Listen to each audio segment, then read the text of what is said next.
President Isaac Herzog's visit to Zambia marks a significant moment in the long-standing relationship between the two countries, one rooted in historical cooperation, particularly in education, technology, and agriculture. Following the recent ceasefire between Israel and Gaza, this visit carries both diplomatic and symbolic weight. Welcome to tonight's edition of This Day. I'm your host. My name is Andrew Mwansa. On the show tonight, I speak with Israel Ambassador to Zambia, Ofra Farhi, but also on the sidelines, I speak with foreign policy expert, Kaunda.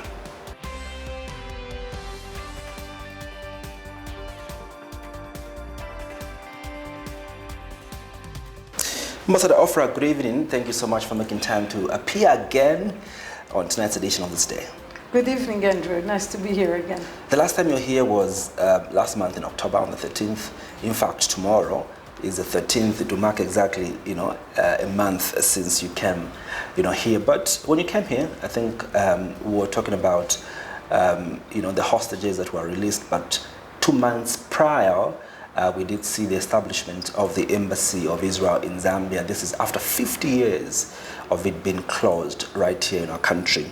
But also, just yesterday, we did get very good news as a country on the arrival and the visit of President Herzog in Zambia. Let's begin, from there. How important is this visit by the president to Zambia? Thank you, Andrew. It was a very interesting, that's true, 3 months since August that we opened the embassy here, and we had the visit of our Minister of Foreign Affairs, Gindon Saar, here. And a month ago, it was the hostages deal. And I think that everything is also connected because we signed the ceasefire, that it's a bit fragile, but we're looking forward to see if the Trump deal will, manage to really establish the stability in our region. And at the same time, you can see that we're moving forward anyway. We're not stopping our relations, the building of our bilateral relation. Parallel, we're trying to resolve on one hand the general conflict in our area. On the other hand, we're moving forward. And actually, the signing of the ceasefire just strengthened the fact that we want peace and stability. And the fact that the president of the State of Israel decided to come to Zambia, it's the first time that an Israeli president is landing in Zambia. I think it's a huge step forward in our bilateral relation, and I think it was a very successful visit. Speaking about his visit to Zambia, obviously, like you rightly put it, it's the first time that the president of Israel is visiting Zambia. How critical is Zambia-Israel relations? And just how important do you see Zambia as? Because for the president to visit this country, that it means our relations are very strong. It's true, the relations are very strong. It's not only that it's first visit to Zambia, our president hardly visited African countries. So it really put Zambia on the first row of African countries. The relations are very strong. I can, testify for myself in the last 4 years when I started working at the beginning as a non-resident, now as a resident ambassador. We had very good relations, but I'm very hyperactive, so I really put Zambia everywhere. Everything that someone suggested in Israel, I said we have to do it in Zambia. That came hand in hand with the change of governments here, because once President His Excellency Hichilema entered into office, and in general, Zambia being a Christian country, it helped us to move forward the relations. I want to remind that Israel and Zambia renew relations in the early 90s. And it was your previous president, Lungo, who came to Israel to open the Zambian embassy 10 years ago. So we can see the steps that we're building and strengthening the relation. You open an embassy in Israel. We reciprocated now with opening an embassy here, visit of your president in Israel, now a reciprocal visit here, so you can see that, it's like a building. You can't just, have the the skyrise is open and you have the building ready. We have to put it step by step, and we see those gradual steps that are coming one after the other. I can testify that now there is a lot of interest in Israel in Zambia that wasn't there before, because the high-level visits create interest. It's covered by the news, it's all over the networking, and people are now interested. People before didn't hear a lot about Zambia. Yeah. And suddenly people are interested, which is great. Which is good. I'll be asking later on about Zambia, Israel relation and some of the areas of cooperation that the two countries, are partnering up in. But earlier on, I was joking with you and we were laughing when I told you that I studied at the University of Zambia. And when I went there in my first year at UNZA, that's the University of Zambia, the people that were orienting us, first of all, began by orienting us around the building of the University of Zambia. And one key thing they mentioned is that these strong walls of the University of Zambia were built by the beautiful people of Israel. In fact, in 1963, it's the Israel engineers that came to Zambia together with those in northern Rhodesia that built that strong structure that still stands today. When you hear of the University of Zambia, what comes to your mind, Ambassador? And are there any stories that you can share about this university? It's really interesting point of view that we're bringing to me, that I never thought about it like this, about the university. I heard about the university since I was a child. I think I mentioned it before, because my uncle was an emissary of Mashav, the Israeli International Cooperation Organization in Zambia in the 60s. They were living here between 65 to 67, and he was actually teaching at the university. So as a child, I heard about Zambia, really good things, and about the University of Zambia. The point of view of the building himself, that it's strong, I really like it. Your president, every time, he's mentioning that he studied in the University of Zambia, that a lot of the leaders in the area, in a neighboring country, studied in the University of Zambia. We have a beautiful project that brings students, agricultural students, to Israel from several universities, but the first was from University of Zambia. So it's very nice, and I think that what you described it now, I think it's part of who we are. That we're really, again, Zambia, you have your challenges, we have our challenges. Our challenges are usually, yes, at the beginning it was a huge challenge coming to the land, that it was a desert and turned it into a blooming, flourishing and agriculture and everything. But mostly now our challenge is security. And I think that the fact that our foundations, that our infrastructure is strong. This is how we grow up in Israel, that we have to be strong, that the foundation, I mentioned it before, that we're doing it step by step, not to jump immediately to the top, because then everything can collapse. So if the foundation, like you mentioned, of the university are strong, if the foundation of what you're teaching now at the university, because I see excellent alumni of University of Zambia, which it means that the foundation of your teaching in the building that, we help to build, which is great, are strong. This is the way to move forward, and this is the way to create a strong country. Let's come to the areas of cooperation that Zambia and Israel share. Are you able to highlight some of the areas of cooperation that we're working towards in our diplomatic relations? I must say that it was really interesting to see the conversation between the two presidents. Since your president came to visit in Israel, they established actually a very friendship relations. They're in touch, and it was really nice to see the conversation also now and to witness it firsthand. I was there with them in the rooms, and we're talking about a wide variety. The idea is to try and find what exactly where we're strong or where you're strong. We're very strong in the know-hows, in technologies, in innovation, in agriculture. You have very strong, you're very rich in all the minerals, in all this. We need this. We can have here a beautiful cooperation that will be built on agriculture, on education, in different aspects of the economy, exchange. We usually look at it as a bilateral aspects where you can contribute to us and vice versa. And I think this is the best model in order to cooperate and work together, and in order for the relationships to be sustainable, because otherwise, it won't last for long. You explained earlier on when you came that Zambia is just but one country that you've started with, and we must appreciate as a country that we were the first that the President of Israel visited, especially after this long absenteeism of Israel, on the African continent when it comes to, these relations. What are the expectations, in terms of how Israel now is beginning to relate with the African continent? Also, I would like to find out, whether, this renewed presence of Israel, on the continent will translate into mutual benefit rather than, one-sided. No, as I mentioned, we are always looking at a mutual benefit. I can mention Zambia is not the first place where the president, he was in Rwanda, for example.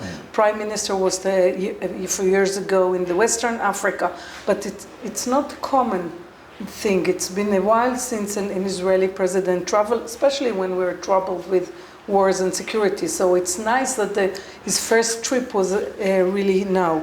But we're looking really to strengthen the relation, as I mentioned before, always on a bilateral relation. A lot of the work is also international cooperation, of course.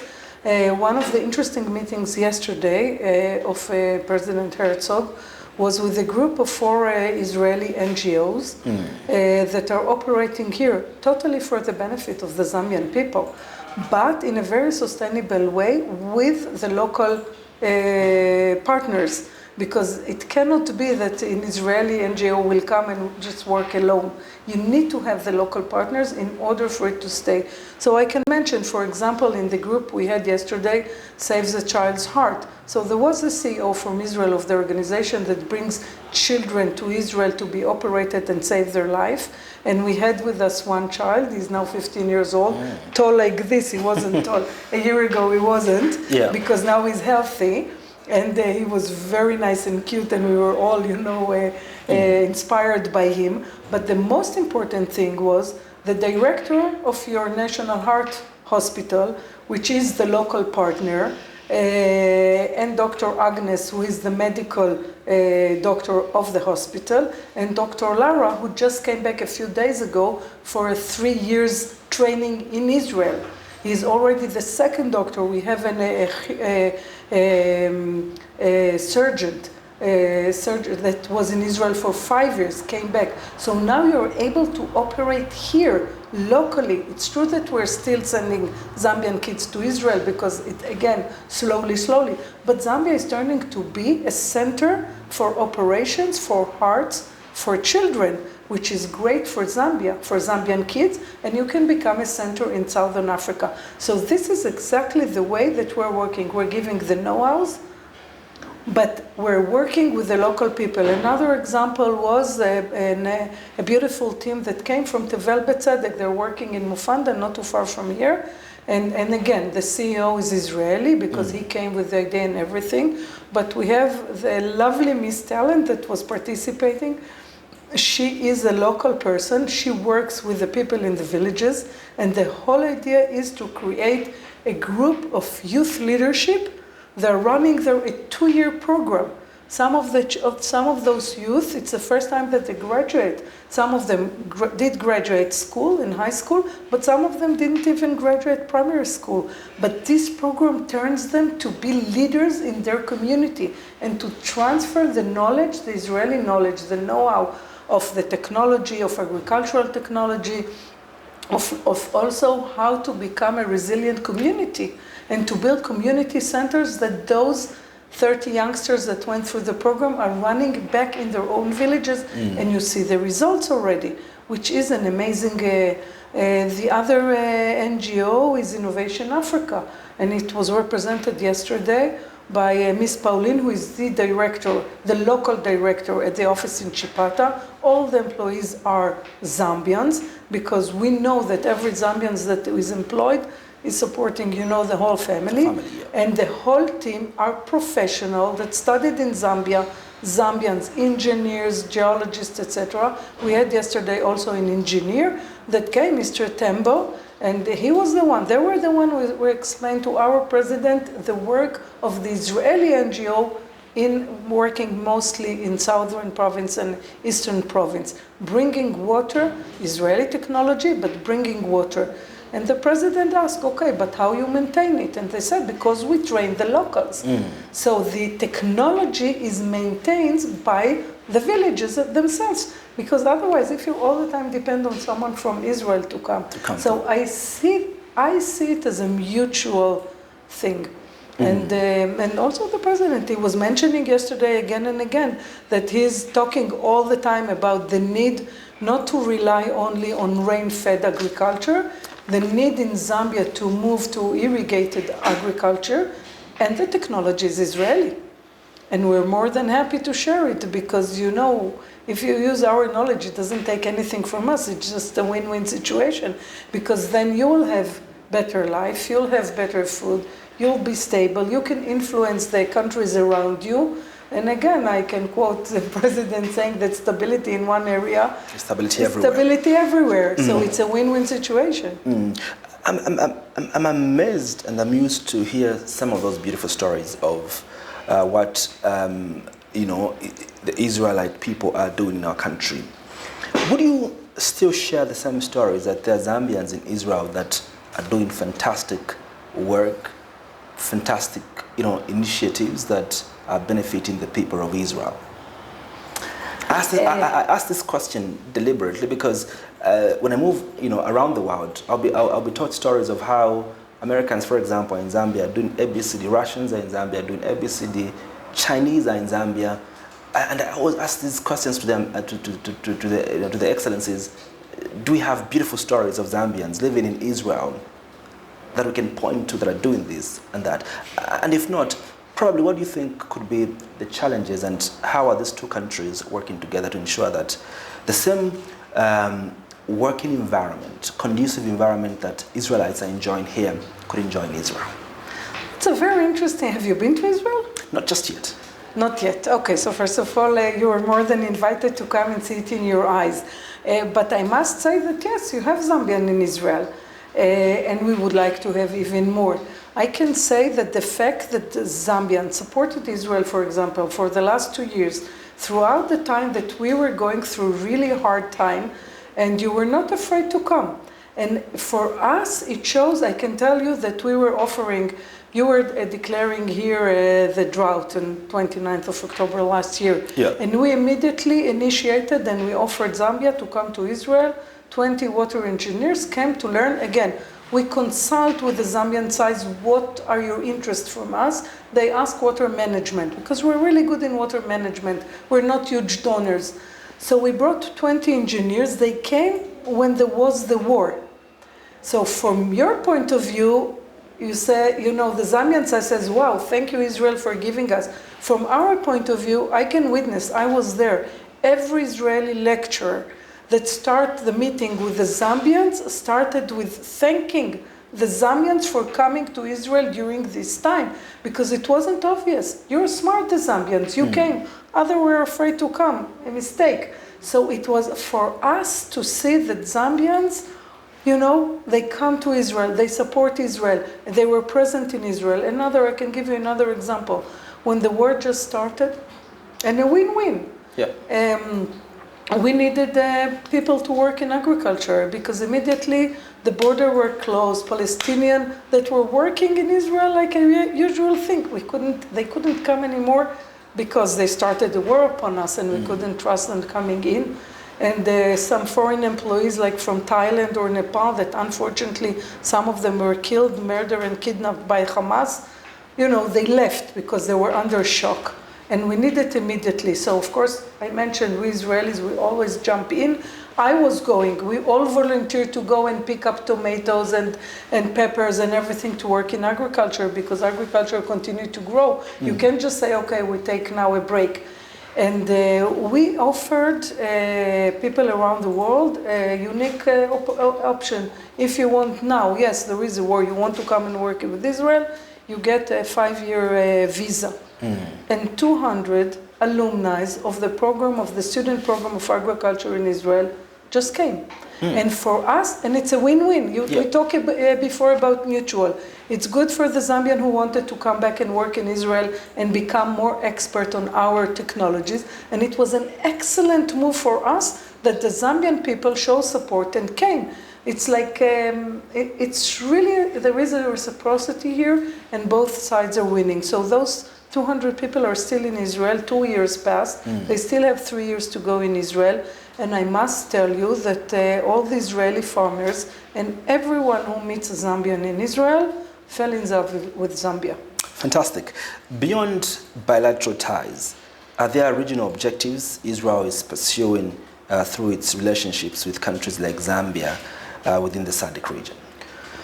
Of course, we always like to be a partner with a regional organization. I myself am the ambassador here in Zambia, but we are in charge also on Zimbabwe and Botswana. And as such, I'm also the Israeli observer. We're not a SADC member, of course, because it's only the region, but I'm like an observer ambassador to SADC.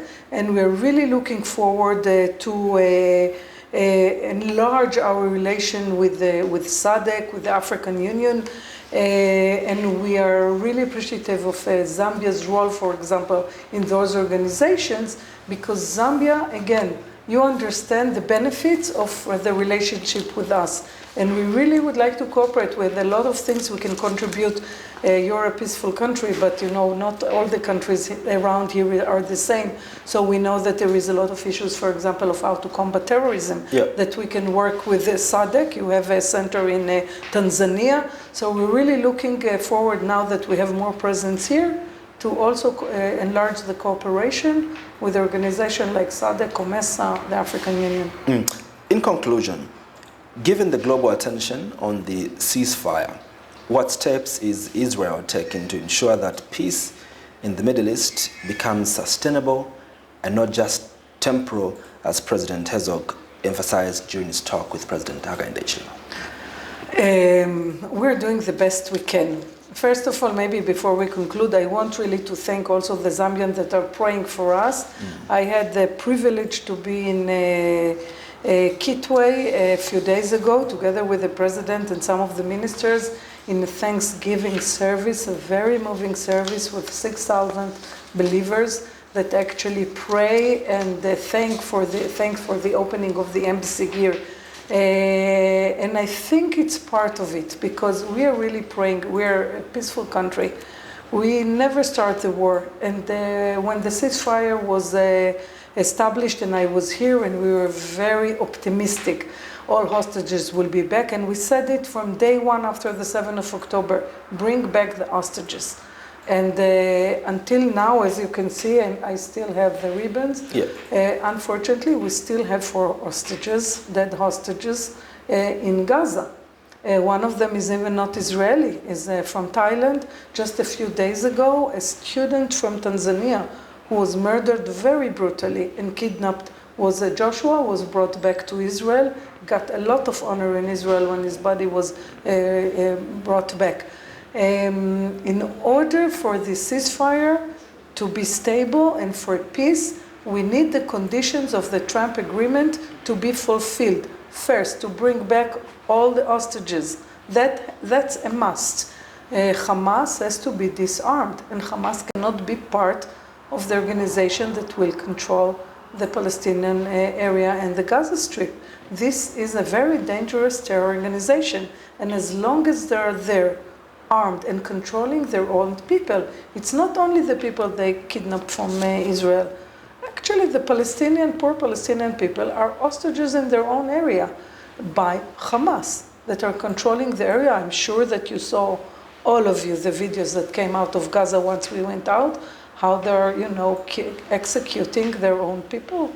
And I assume that it's sitting in Zambia. It's a little bit difficult to understand what is going on there, but it's very dangerous. So we need really that the Trump program will move forward. We need the guarantees of the world to make sure that Hamas is fulfilling their part. And I think that if all this will succeed, maybe finally we will be able to say that we reached stability in the area. Israel ambassador to Zambia, Ofra Farhi, thank you so much for making the time to appear on the stage tonight. Thank you very much, Andrew, and let's make it a monthly appointment. I love it. Awesome. Okay, for someone who can...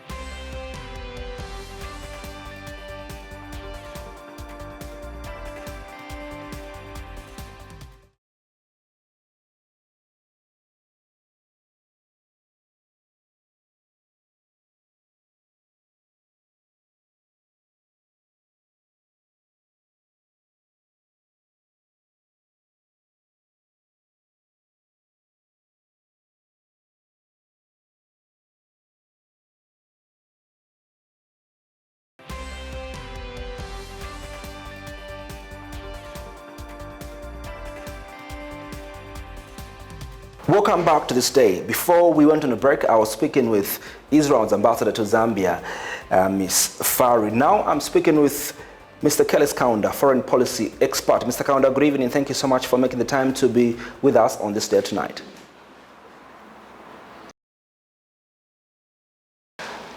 Before I came to you, I was speaking with the ambassador, Israel ambassador to Zambia, and we were talking about the areas of cooperation that the two countries, have been partnering in, but also we spoke around how over the past 50 years we have we closed our relationship because of different reasons, and now the president of Israel is in the country. I'd like to pick it up, from there with you.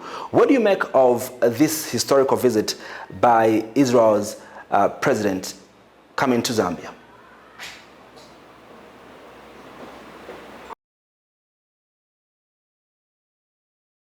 First, what immediately comes to my mind is that Israel wants to revitalize or rejuvenate the relations that date as far back as 1966, but broken off in 1973, is part of Africa's decision at the level of the African Union to demonstrate Africa's displeasure with the Yom Kippur War of 1973. And then, of course, in 1991, with a return to multi-party politics, we revisited those relations and rekindled them. And recently, we opened a diplomatic mission for Israel. We've had an embassy in Tel Aviv, I think as far back as 2015. So the visit by the president of Israel that follows not too long ago, the visit by the Minister of Foreign Affairs, is intended to demonstrate Israel's desire to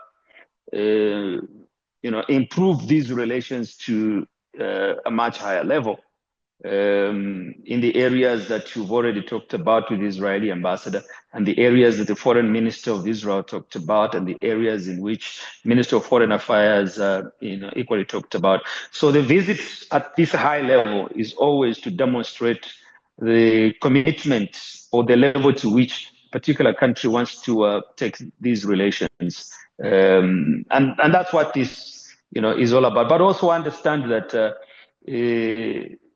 Israel is in this position at this point in time where it's getting a lot of criticism from many parts of the world because of the war in the Gaza.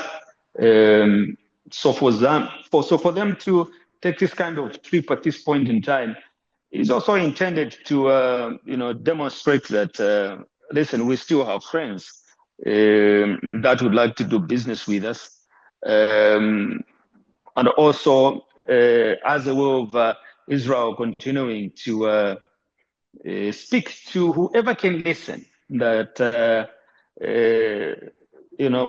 we did whatever we did because we have unique security situations, and that Zambia should be expected to understand. And if Zambia can understand, maybe Zambia, using its geopolitical position, could also speak to others that she has influence over, that maybe we need to understand Israel from her perspective. Does this timing carry symbolic or strategic meaning for both countries?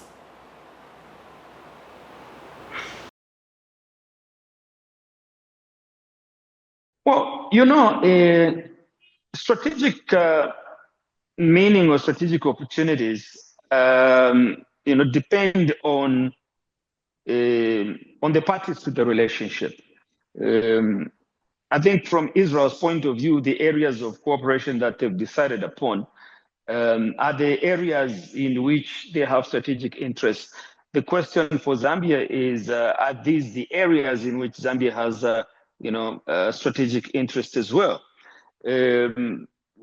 I've noticed areas of agriculture. Israel is located in geographically very hostile, climatic environment, and yet Israel has been able to demonstrate that it can overcome these geographical challenges. So this, for me, is a strategic opportunity for Zambia that has got her own, geographical climatic changes. I mean, this is a country that has demonstrated that you can actually, using irrigation, grow crops throughout the year and ensure that there's food security for your people. Whereas in Zambia, much of our food production is rain-fed, and yet we receive abundant rainfalls. So from Israel, you start to, delve into the technologies for water management. How do you harvest water? How do you manage it? How do you distribute it? This is something that, from a strategic point of view, means a lot for Zambia. As to whether Zambia can, take to scale, whatever projects that they will start in one particular area, stands to be seen. Also, this is one country that has demonstrated what technology can do. Whether for civilian purposes or military purposes. Zambia has, through Smart Zambia, been experimenting with various information technologies. Now you can access a number of services, government services via internet. But the possibilities are infinite. We recently launched the artificial intelligence strategy that goes to demonstrate that Zambia wants to tap into technological possibilities. A country like Israel has a lot to share in terms of experiences. The question, once again, like any other relationship, is Zambia positioned in a manner that she can tap into these opportunities and take them to scale? So whichever area that Israel has identified, there are potentially strategic opportunities for Zambia. The $1 million question at all times is Zambia able to take to scale any of the activities and projects that they will go into, so that it can create employment, just not for thousands, but for millions, that it can affect not hundreds, thousands, but millions of Zambians that are scattered around the 753,000 square kilometers.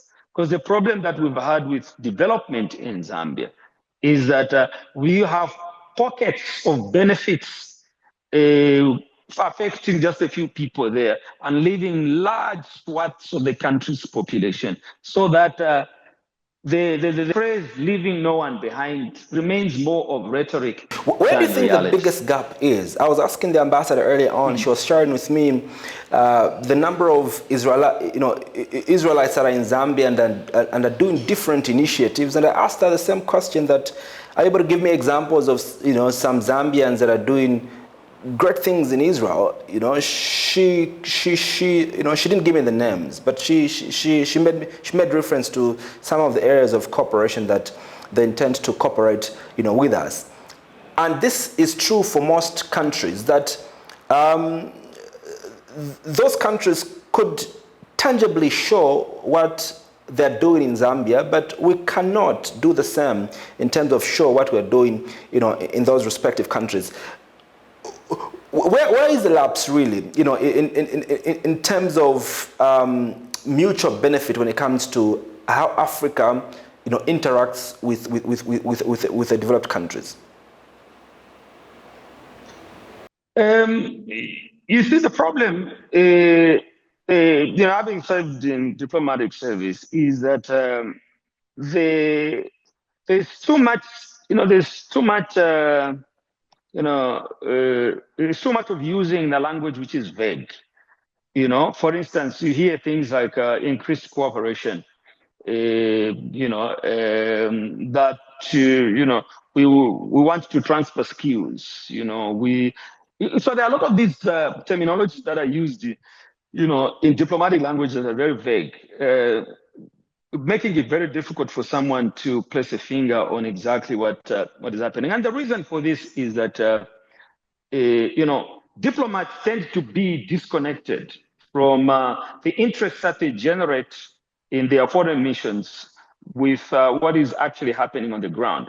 So that if you were to ask any diplomat serving at any Zambian mission to say, can you specifically point out what what you did? It becomes difficult because whatever interest that they generated, they didn't know what happened downstream. Now, because I realized this when we were in foreign service, I decided to ensure that whatever projects we generated, that I kept in touch with that particular investor to see what the experiences are. And for instance, you may have heard of Green Core Power Services in Zambia, or Africa Green Core, which is participating in renewable energy in Zambia. I can tell historically and specifically when we first met with the promoters of the projects. It was in 2017, first week of November, in Bonn, Germany, during COP23, Climate of Change, Conference of Parties, Climate Change Conference in Germany. And I can tell specifically who we met, what we talked, and I know what they've been doing and their offices where they are located. I know the projects and how much they've been able to, inject into the Zambian economy. Now, that doesn't happen that often. The reason is because there's really no tracking system. Once the diplomat, raise these issues or interests, even Minister of Foreign Affairs might provoke these interests, but there are other ministries in the private sector that continues to implement these things, but they have no way of tracking this. But that is not to say that things are not happening. Things do happen, but when you can't track them, it's as good as things not happening. So I can understand when the ambassador fails, maybe specifically to point out, maybe point to specific things.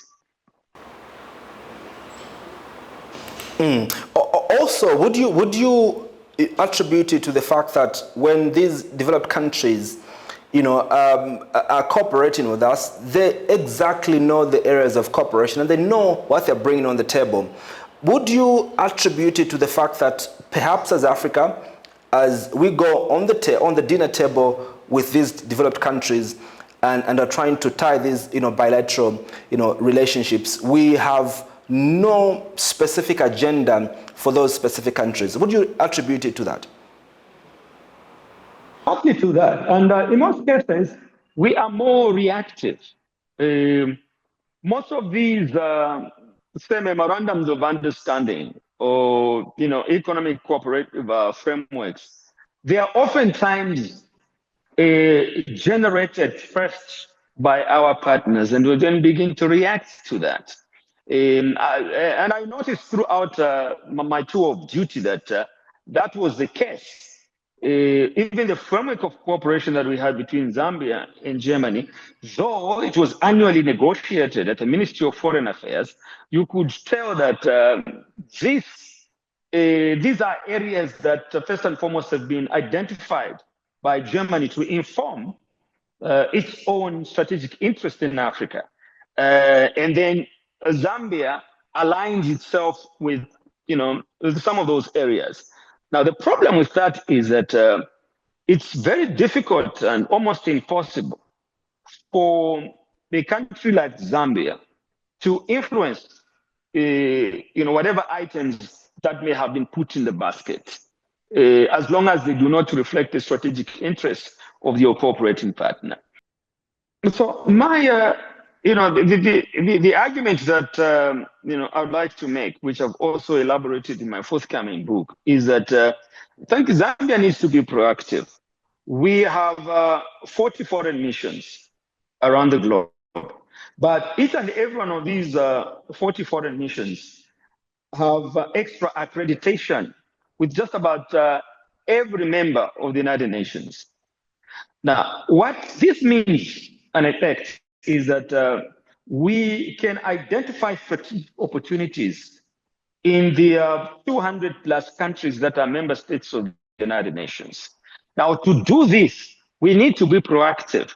We need to be first in terms of proposing MOUs or frameworks for economic cooperation so that we are able to prioritize our areas of interest instead of us reacting. So you are right. Most of these cooperative frameworks that we have, have been initiated by developed countries, and we are reacting to them. And we have very little by way of, changing them. Because how else can you explain Zambia's serious underdevelopment when we have diplomatic relations with just about every major developed country? The question is, then what are we doing in these relations with these countries? I thought that the reason for having diplomatic relations is to be able to say, we have 1, 2, 3, 4, 5, 6 public policy problems at home, which we have noted in the host countries that they've dealt with them. They have solutions already.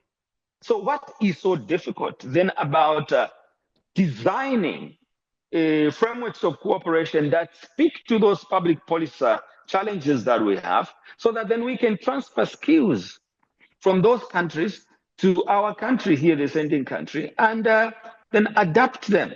That is possible because that is what countries like China, Singapore, Malaysia, and stuff like that have done. That is the importance of having foreign relations. Others have attributed that major challenge to the people that were sent, in foreign service, not to be as competent as they could be in terms of knowing exactly what to do, when they're there. Perhaps, probably because sometimes these are political appointments, and so those that are appointed to, in foreign missions would be those that probably were dining with a government that has won elections in that particular election cycle. Yes, the quality of human resource is one of them, and it's a very, very serious one, and it must be, adhered to. But you can't just blame it on the individuals that are sent into foreign missions. You should also blame the very people that send them into foreign missions. You should also blame the system that picks them. If you want to have a career foreign service, what you need to do is that move it away from politicians. Let politicians, for instance, at the level of president, only appoint the ambassador. Let the foreign service employee be employed by a foreign service commission, and preferably let the foreign service commission come up with a set of skill sets that speak to the country's strategic interest. The strategic interest must be clearly defined by the Foreign Service Commission, informed by the political leadership of the country. So the political leadership of the country, first and foremost, must demonstrate that they understand the world. But I can tell you this, a significant portion of our politicians don't understand the world out there. Most of our politicians have come to notice, from president, foreign affairs ministers, and people that we normally have at Ministry of Foreign Affairs, there are very, very serious fundamental problems in terms of understanding the world. So primarily, politicians use positions in the foreign service as a way of rewarding people that they think did something. And then they'll be able to explain things like, no, we are sending in qualified people. By their definition, a qualified person is someone who's got a degree or a master's degree or a PhD. And for them, that's a career, that's career foreign service. But you do not define career foreign service necessarily by the academic qualifications. You must define it by how legally it has been defined, how it is protected, and how people are recruited. In Zambia, foreign service employees have been recruited and appointed by politicians. Politicians do not necessarily do this on the basis of foreign policy interests. Because if we are doing this in terms of foreign policy interests, the majority of people that we send into foreign service wouldn't even go there. There are a lot of people that we pay taxpayers money for nothing. If you read the quality of their reports, you sit down and say to yourself, this is a scam. Why are we maintaining people at great expense? But I can tell you this, it is because first and foremost, our political leaders from the president, Minister of Foreign Affairs, people that we have at the Ministry of Foreign Affairs, understand next to nothing about a career foreign service and clearly defining what what the country's foreign policy interests are. So as long as we have this problem, I can tell you this, Zambia will continue to wallow unnecessarily in poverty. The quality of analysis that is done by foreign service employees and the kind of supervision that you get from Ministry of Foreign Affairs tells the whole story. I keep telling everyone that bothers to listen that I experienced foreign service and I know what the problem is. That is why I decided, let me just put all these things in a book. It has taken time because it's been published outside the country. Because I realized that, every time I even post something, I see how it is ignored because I can see that that is not an effective forum.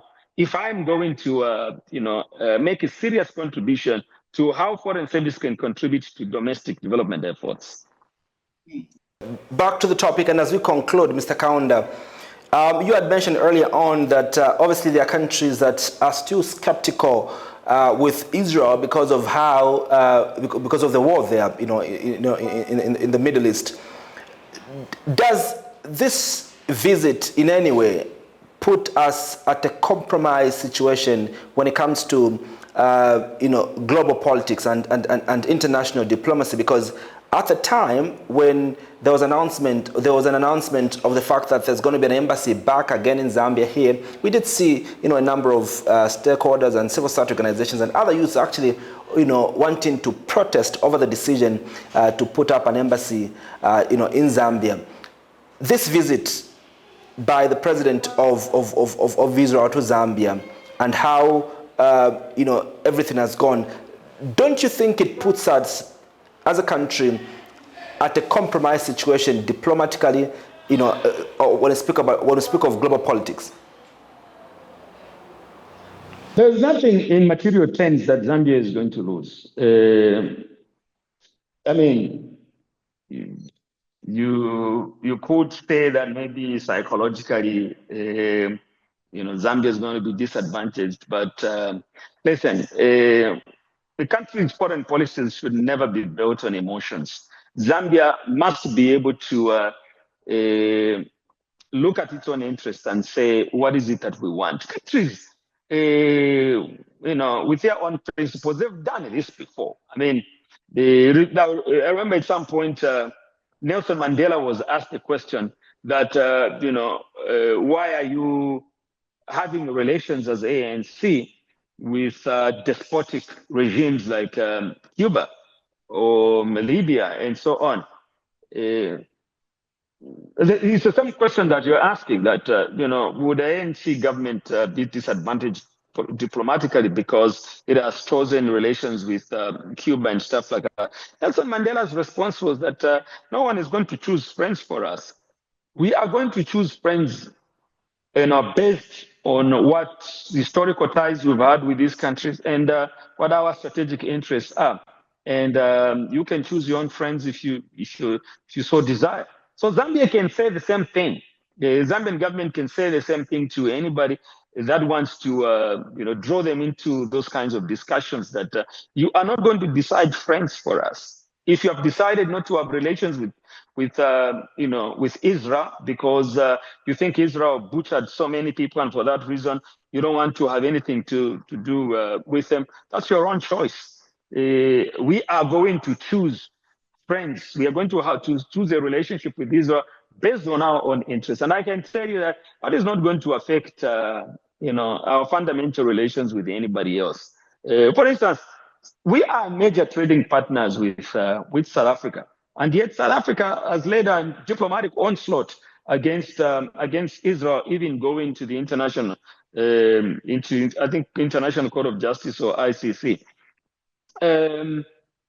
But you think that because of the position that we've taken, South Africa is going to revise relations with us? No, because South Africa will have to look at its strategic interests. Whether its strategic interest is Zambia, we are one of the major trading partners in the region in South Africa. And South Africa is not going to sacrifice that because Zambia has taken a position that is against the position that that South Africa has taken against Israel. The foreign policy doesn't work like that. Countries have to individually decide who their friends are based on their own strategic interests. Foreign policy expert, Mr. Kaunda, thank you so much for making the time to appear on this day tonight. Thank you so much, Andrew, for having me.